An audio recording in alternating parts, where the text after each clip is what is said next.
C'est d'abord une confirmation, Nicolas Sarkozy continue sa progression au premier tour. Le président sortant est désormais à 30%, avec 2 points d'avance. Derrière, se crée un bloc inédit, 3 candidats à 13%.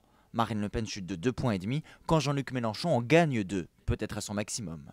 Beaucoup d'électeurs de gauche qui actuellement sont intéressés par la candidature Mélenchon le seraient peut-être un peu moins s'ils voyaient le score de François Hollande baisser et s'ils percevaient une vraie menace sur l'élection possible de François Hollande. En queue de peloton, seule Eva Joly est au-dessus des 0,5%. Elle double son score à 2%.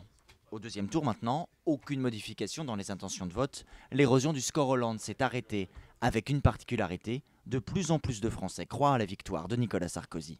Jamais autant de Français avaient anticipé une éventuelle victoire de Nicolas Sarkozy, ce qui signifie qu'il y a une reprise de confiance à droite, un léger doute à gauche, et donc le climat général de la campagne s'en trouve modifié. Une question demeure à l'heure actuelle, celle de l'impact éventuel des événements de Toulouse et Montauban sur les intentions de vote dans les jours à venir. Sans oublier l'entrée depuis cette semaine dans une nouvelle phase de campagne qui doit donner le même temps de parole à chaque candidat.